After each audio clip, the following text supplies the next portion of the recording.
Welcome to the American Institute of Vastu, Art of Vastu, lesson level 1, lesson 2. I'm going to start out a little bit about a couple things that we're going to be talking about in the outside Vastu. The how to use a compass or not to use a compass. What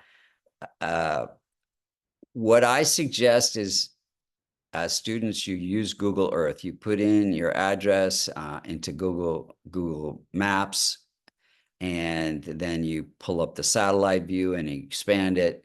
And there you can see true north, which is the top of your computer, true east, the right side of your computer, the true west, the left side, and true south, which is the bottom of your computer. So this is the most accurate way. All maps are based on true north. Now, there is something called magnetic north, which compasses are set up by. And a compass is reading, if you look at the little figure on the right there in this handout, you'll see that the compass is magnetic north points exactly to the North Pole. And the angle of declination, or true north, is taken account by the curvature of the Earth, and the longitudinal and latitudinal lines that bend with the curvature of the Earth. And so the ancient seers who wrote down the knowledge of Vastu were going by the pole star, which is actually true north. They didn't have a compass. So I suggest, using Google Maps, because that's going to give you the best way to check. Now, if you don't have access to Google Maps and you're at someone's house or building, you can pull up Google Maps on your phone as well.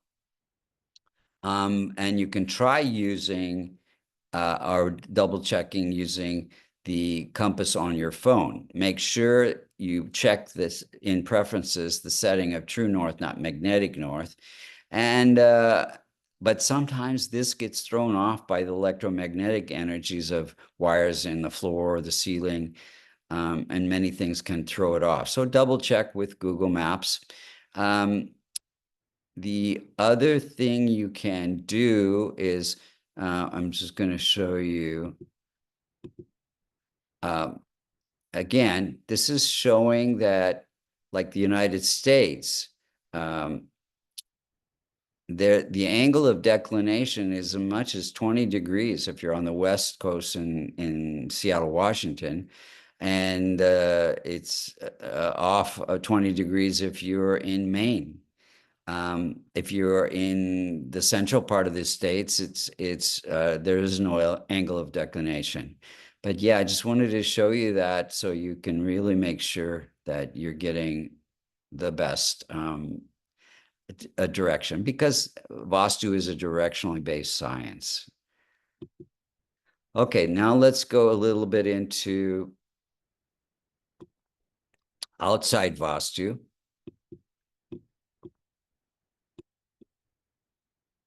And hold on, just let me get this a little bit better here. So different directions support different outside functions. So the northwest area of your lot, if it's extended or a missing corner, okay, hold on one second. I think we need to go to this. Yeah, okay. Yeah, so I wanted to talk about the different functions in the different directions. So in the northwest, the best place is for garage, septic, entrance is okay, cars are good, animal sheds. We don't have that so much in the west, but it's good to know. Mid-sized plants and power, electricity is okay, water is okay, water lines. In the north part of your lot is good for entrance, want more open space, lower slope of the land. It's also good for any kind of water elements. Northeast, but not any fire elements. In the northeast part of your lot, it's good for entrance, wells, fountains, pools. on the lowest slope of the land, because if you have low slope there, then you get more solar and magnetic energy. And it's also good for a water source. Again, no power, electricity there. Open space is good. In the east, again, we want a lot of open space. By open space, I mean more space between the house and the east property line, and also less tall blocking buildings or trees or hills or mountains. So low plants, again, entrance is good. Water elements are fine here, but no fire elements. In the southeast part of your lot, it's good for your power source, electricity, machinery. Garage is okay there, less space, no water elements here. In the south part of your lot, less open space. The land it should be at a higher level. It's good for machinery. In the southwest, the highest level of the land should be there. Tall trees, rock garden, no power, no water, because power and water reduce the earth element. Less open space, and it's okay, good place for a shed. In the west, again, higher land, less open space, tall trees, and you can have an overhead tank. Now, in many parts of the world, they have a water tank on the roof. It's water, but it's very heavy. So heavier things should go to the south and the west, lighter things to the north and the east. In the center of your lot, we want to make sure you're aligned to the cardinal directions. And if you're not within 15 degrees, there are remedies that we will use. No obstructions, no clutter, no holes, and no clutter in any part of your lot, actually. That means things that aren't organized, garbage, trash that's not in a can, that's not organized, things that you're getting rid of. So starting with number one on the outer part, this grid system we'll be using throughout. It's kind of talks about the different doshas and the different directions and the remedies and how they work. So it's very useful in that way. So the slope of the land should always be higher in the south and the west and lower in the north and the east, again, to receive the solar and magnetic energies from the north and the east, which support our growth and health and abundance. The shape of the lot should be rectangular or square. The surrounding things should be like factories and nuclear plants should be about 10 miles away, 5 miles away for factories, 1 mile for a transformer, 1 mile for police station, 1 mile for jails, 1 mile for cemeteries, and temples, if they are adjacent, should not cast a shadow between 9 and 3 p.m. on the house. Poles, trees, if the height of the temple or the pole or the tree is less than twice the distance from the house to it, it's okay. Then soil conditions, white, yellow, red, not black. Remove any, if you're going to build a house, remove any bones, clothing, anthills, pay respect if you have to take a tree down. And if you're starting the foundation, you always want to start in the southwest, digging clockwise. Then, start in the west and come to the southwest last, because that's the stability there. If you find out any previous history of people who lived on the land before, ideally they should not have committed suicide or had disease or died there. Divorces, mental illness, bankruptcy, all of those things you would want to mitigate. And number 6, geopathic stress. If you Okay, we're going to talk a little bit about dowsing here, and we'll come right back to this. So dowsing has gone on for many, let's see. Dowsing has gone on for many, many thousands of years. In fact, people using dowsing rods can find the location of water for a well and the depth much better than a lot of instruments. And the way you dowse for find geopathic stress is you set up in the perimeter of your lot and you move clockwise.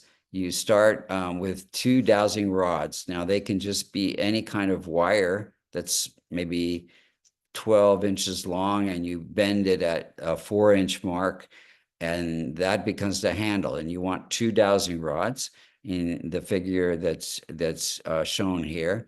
And you take a deep cleansing breath and let go, and ask to be shown any geopathic stress coming from if you're starting out in the northwest, coming from your left side, and shown in the way that the rods will cross where the geopathic stress line is. And then if they do, then you can use a copper staple to block that geopathic stress, or you can use keystones. So these are the things, and you'll just walk around clockwise. You can double check yourself if you're unsure. It's good to do it on a full moon. So yeah, those are the main kinds of things. Okay. Now, number 7, rivers and water should be on the north and east sides of the lot, and the river should flow from south to north or west to east. And if that not, we can do some corrections for this. Water placement of a well or a fountain or a pool should be in the northeast part of the lot, but not on the diagonal line from the southwest corner to the northeast corner. It should be on either side of that. Number 9, the house or the lot should be, and the house should be aligned to the cardinal directions, at least within, it says 20 degrees here, but I would favor more 15 degrees. Otherwise, we need to do a correction. Because the energy field gets distorted if it's more than 15 degrees, and it affects our ability to make decisions, think clearly. Gate placement, number 10. The gate, ideally, if you're starting from scratch, you want to pick if you divide that lot into 81 cells, and you're standing, like, say, from the south and looking at the south boundary, you divide it up into 9 equal squares, and the 4 square from the right on all sides is the most ideal placement of a gate. In the north and the east, you can also go close to center. 11, gate obstacles. So if you have a tree in front of your gate, this can affect children. Holes and can affect anger. Wells can affect mind. The building corner,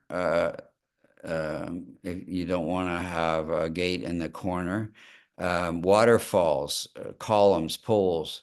The gate is dilapidated. All these things we want to avoid. Adjacent lots. So if you have 2 larger lots on either side of you, it squeezes the energy. So we want to avoid that or correct it if it's an issue. Streets. Ideally, you can have a street on the north or the east or both. We want to avoid streets on the south or the west if you can. And again, all of these have remedies if it's not the case. T-junction or spear road, a Beta shul, it's also called, are okay from the north or the east, bringing positive energy. But if you have a spear road coming from the south or the west, it drains energy. Number 15, trees, fences should be taller in the south and the west and shorter in the north and the east. Again, wanting to receive maximum solar and magnetic energy and contain it with the higher walls in the south and the west. The building placement on the lot should be towards the southwest, giving more space, more margin between the house and the lot in the north and the house and the lot line in the east. Less space to the south and the west. So now we're going to talk about remedies for these situations. So in the outside Vastu. In the northwest, if it's extended or cut, we'll use keystones to correct that. Or create a new fence or a hedge. And moon yantra is one remedy. You should be using two remedies for most all these situations. The planetary yantra for that direction helps mitigate some of the issues, and then the keystones, the rest. In the north, if it's blocked by a hill or again, there's a cut there for some reason. Keystones would correct the cut, and then we would use the Mercury yantra. In the northeast, if you have a missing corner or a cut, keystones would, and we'll show you how to do that. It's a good place for a fountain, a fence. If it's blocked by a hill or a mountain, we would use the Jupiter yantra to attract the missing or blocked energies. In the east, if it's closed, the sun yantra, clear any clutter in any direction, but especially in the northeast. In the southeast, if you have an extension or missing corner, keystones, fence, or hedge to mitigate, using V as well, the Venus yantra. In the south, if you have more open space in the south than the north, again, we would use keystones to correct this. If the slope is in the wrong direction, moving down to a lower point in the south, we would use keystones to correct this, and the Mars yantra. In the southwest, you should not be open. Taller trees should be there. No water elements, no fire elements, and we can correct these things if they're wrong with keystones. No power or water lines, and the Rahu yantra as well. In the west, if it's very open, that means more space in the west than the east to the property line. If the slope is wrong, water is not ideal here either. We'd use keystones to correct all these issues, as well as the Saturn yantra. Okay, now moving into the specific details. Slope is wrong. So we would correct the slope by adding 3 keystones stacked in the southwest corner, 2 in the southeast and the northwest, and 1 in the northeast. And add mass in the southwest, tall trees. Or the shape, if the shape is not correct. You see here in this example in number 2, there's an extension of the southeast, and that makes a cut in the southwest, affecting career and health. So using keystones or a hedge, that red dotted line, a keystone on the end of each end of that dotted line would correct that. Plants, no thorny or milky plants, especially in the northeast. Cactus is what we're speaking primarily of, but there are other milky plants as well. Power lines. If power lines happen to go over your lot for some reason, you can use staples, keystones, or pipes filled with lime to block that. And number 5, if there's a building obstruction or a pole, if the height of pole, for example, is 100 feet, and the distance between the house and the pole is 200 feet, then you don't need to worry about it. But if it is less than that, then you can use a mirror or a yantra in that direction. For number 6, water and power in the wrong direction. The power should come from the southeast or the northwest. The water should come from the northeast, not the south or the west. So you can use copper staples to block that geopathic stress coming through those, or the radiation coming through those lines. Also, always a yantra as well. Keystones can also work instead of copper staples. Geopathic stress, using a copper staple to block that, as we talked about, or keystones. Inside the house, we'll be using something called an energy correction device, an ECD, if you have geopathic stress inside the house. So misplaced water. So let's say you have a pool in the south or the southwest. Then you can put keystones in the four corners of the pool to isolate its influence, or you can, like number 2, create an energy line between the house and the pool using keystones on either end. Misaligned. So the lot is not aligned to the cardinal directions. If you have a very big lot, you can use keystones on the end of the rectangular dotted line shown in the figure there. That makes the lot aligned to the cardinal directions. Gate obstruction, same thing. We would be using a mirror to reflect if the pole is more than twice the distance from the house to the pole. Misplaced gates. So ideally, the gate would be as shown with the fourth from the right, but if it's not, then we can use keystones, and we'll talk more about this later, to make a new energetic entry where it should be, fourth space from the right, as you're standing looking at a particular side of the lot that the gate is on. Adjacent lots, if they are bigger on both sides, squeezing the energy, you can use, in this situation, you would have a Saturn yantra on the west side and a Sun yantra on the east side. And if it's the other direction, say you're being squeezed from the north and the south, use a Mercury and a Mars yantra.